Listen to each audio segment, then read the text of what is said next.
God, we give you thanks for bringing us together this afternoon. We thank you for everyone who has made it possible. We thank you for Brian and Kat and the Forbis family for opening up this home place to us so that we can spend time together as a community, lifting up the life of one who meant so much. God, we thank you for Logan, for the beautiful life he lived. We thank you for the peace and rest he now knows. We thank you for the chance to love him and learn from him. And God, we thank you too for your Son, Jesus Christ, who promises us yet more life to be shared with Logan and with him that great day to come. We pray in his holy name. Amen. Kat showed me a video of Logan.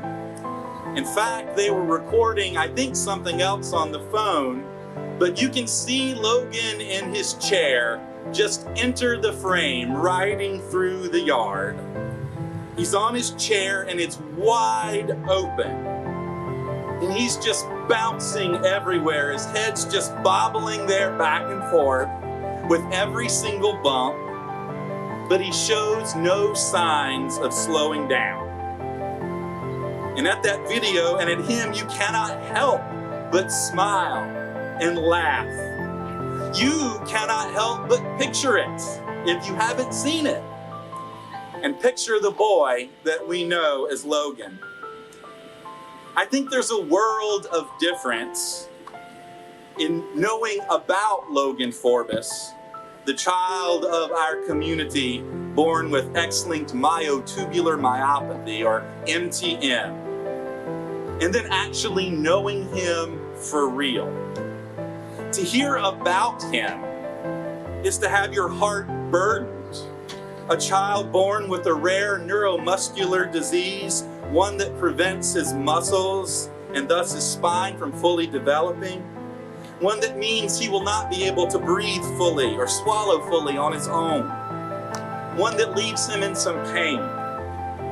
To know about him is to see a child with a much shorter life expectancy. In fact, he was given about a year. To know about Logan is perhaps to feel sympathy for his family, who would spend so much time and energy tending to his needs, suctioning his mouth, helping him get around. To know about Logan is to think that you're knowing a tragic, awful story. But friends, to know Logan, to know him, is something completely different entirely. Logan Forbis was not simply a child with a disease. He was a child full of wonder and delight. He was not a child deserving of sympathy. He was a child to get to know and enjoy. Not simply a child given a short time on earth, but one who outlived every prediction. And even with that, it wasn't so much about the quantity of time as it was the quality of time. Logan lived. He did so much living in those 10 years of life. You might even call them action-packed. 15 days, 384 hours, 23,040 seconds without you here. Those days feel like an eternity. No wishing sounds of your ventilator breathing for you. No humming sounds of the concentrator giving you oxygen. No more looking at the window and seeing you dancing to whatever it is you're watching on your iPod. It's eerily quiet at home, and this is unfortunately our new normal.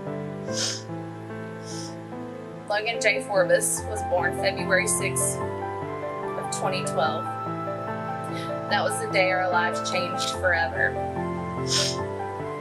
My pregnancy was completely normal until about 34 weeks.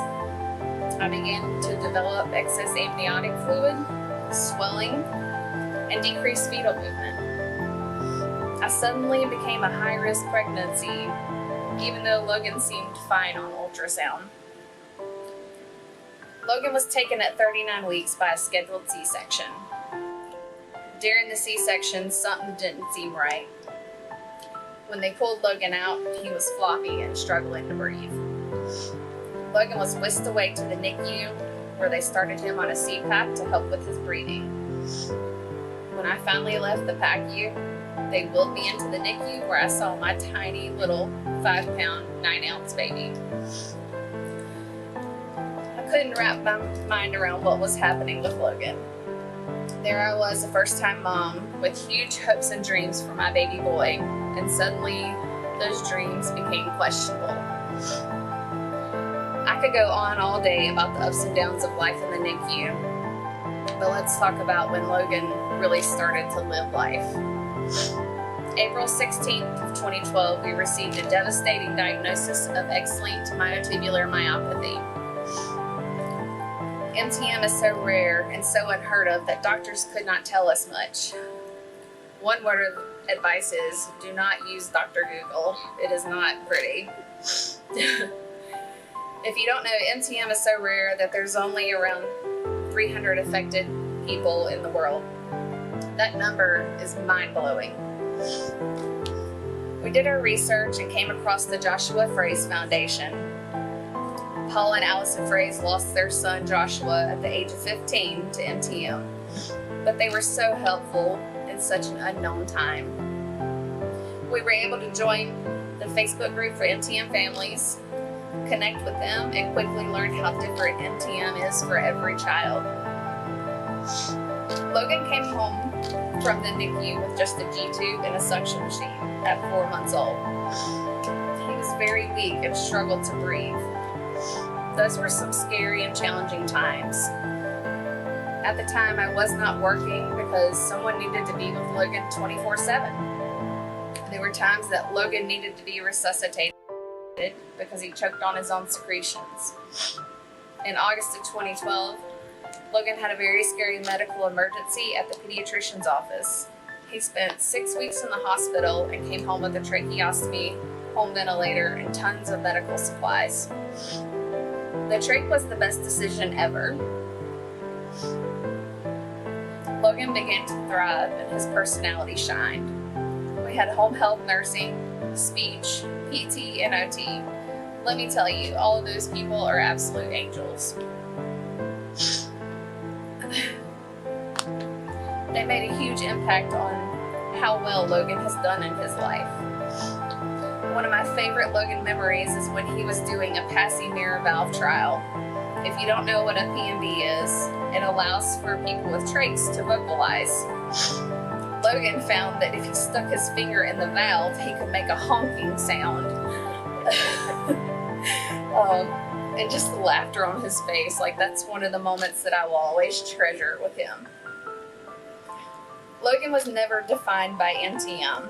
He made up his own rules, asked his nurses, teachers, and therapists, and he lived his life to the fullest. Some of the things that Logan has done in his 10 years. He went camping, rode a horse, went tubing, had a dance party at his school, did Make-A-Wish with Disney World. We went to the MTM conference in Nashville, Tennessee. He was a matchmaker for Stephen and Michelle. And he was also the ring bearer in their wedding. And he actually cooperated, which was good. Raced Mr. Taylor down the halls of Alamance. Knocked the leg off of the dining room table. Disturbed his class by beeping the horn on his wheelchair and getting in trouble. We took, trips to the zoo. We went to grasshopper games. And as Kyle said, he had awesome Halloween costumes every year. We also made sure to have beach trips with the family, sponsored the MDA and the Christmas parade, went to Camp Reach, and rode golf carts at the beach dancing to the music. That was one of his favorite things. As you can see, Logan lived life to the fullest despite his medical needs. His smile can light up a room. His goofy personality was well known, as well as his stubbornness. Everyone who has ever met Logan fell in love with him. He just had that kind of impact on everyone. I'm not sure how we move on now that he's not here anymore. One thing is certain, I am so proud to be his mommy, and I will always celebrate the joy that he brought to our lives. Rest easy, my sweet angel. I will see you again one day. And by the way, Mason's been giving you Skittles on your gravesite, so I really hope you're able to enjoy those.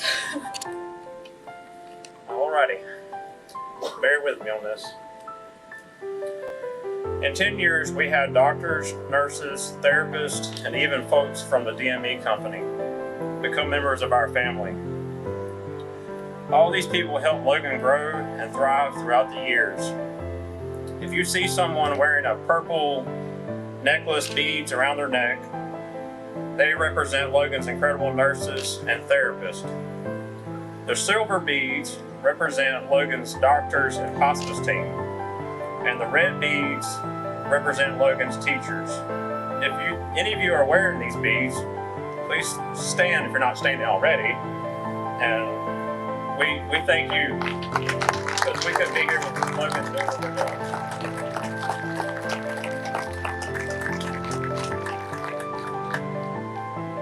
One of our doctors was his pulmonologist, Dr. Elizabeth Dellin. Dr. Dellin met Logan when he was tiny and fragile. She was with him throughout his journey with his trach and was always there when we needed her. We couldn't have asked for a better pulmonologist. I'm not sure if she's here or not, but thank you. Dr. Melissa Lowe. Dr. Lowe was his pediatrician, and she was there always if we needed anything. She got lots of paperwork to sign, never complained, and she would facilitate whatever Logan's needs were. Not many doctors give you their personal cell phone to reach her at any time. Dr. Stephanie Wolf, I know you're here. Dr. Wolf had numerous roles in Logan's care. She was his neurologist, she helped in pain management, and in the end, she was his hospice provider. She has a heart of gold and always had Logan's best interests at heart. Donna Schumacher. Donna has been in our lives for over 5 years, a little over 5 years. Cap C case manager, and at the end, she was Logan's hospice nurse. And the day that Logan passed, she was here quickly and helped us through the end of life process. And we thank you. Nurse Angeline. Angeline was with Logan from 2013 to 2021. They definitely had a love-hate relationship, or maybe it was just Logan's stubbornness. Either way, she took fantastic care of Logan and always kept him busy. Nurse Isa Lee, she was there Wednesday, Thursday, Friday nights, and whenever we needed her. Isa Lee was with Logan since he was 8 months old, until the day he left us. They had such a sweet bond, and Logan would always try to get her to play with him at night, but she wasn't having it. Isa Lee called Logan her baby boy.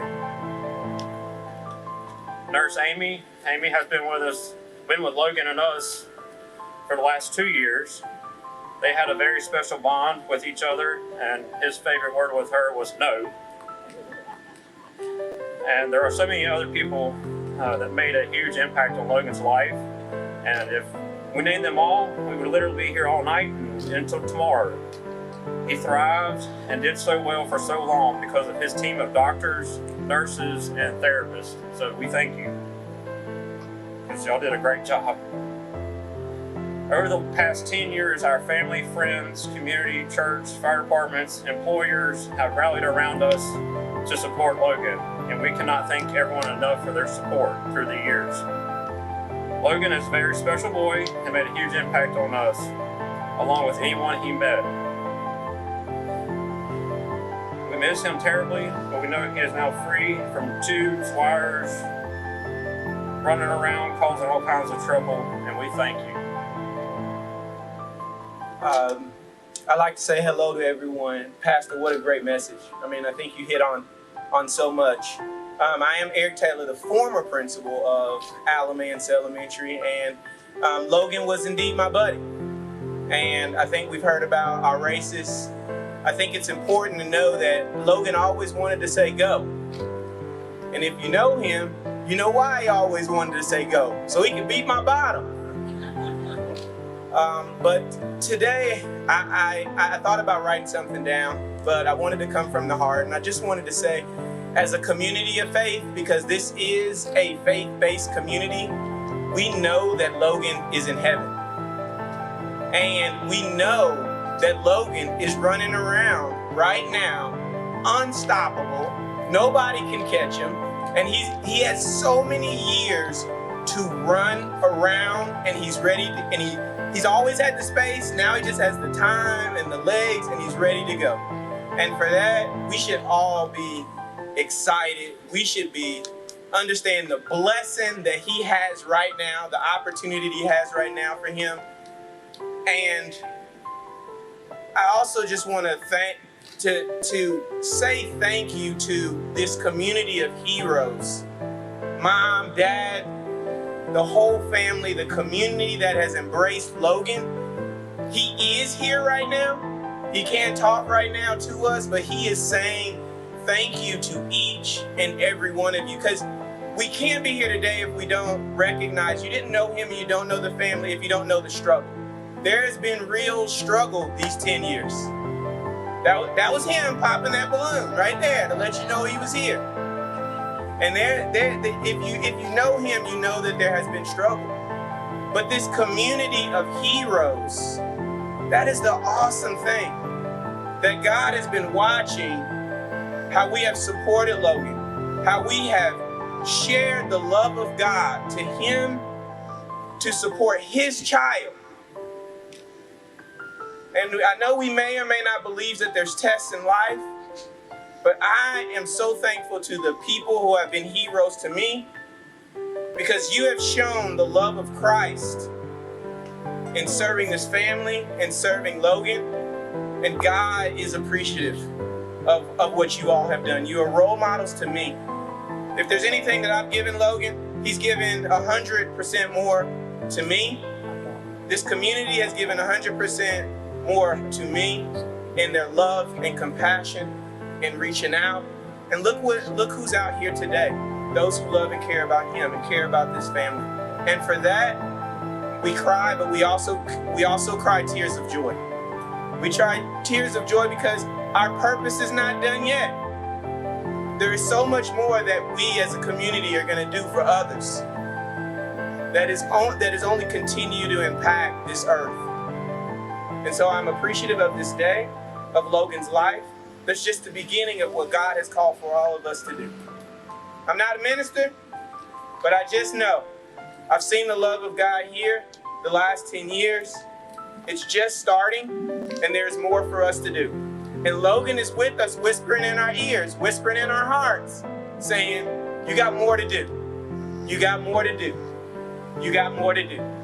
And when you get to heaven with me, be ready to have your running shoes on, because I'm ready to go.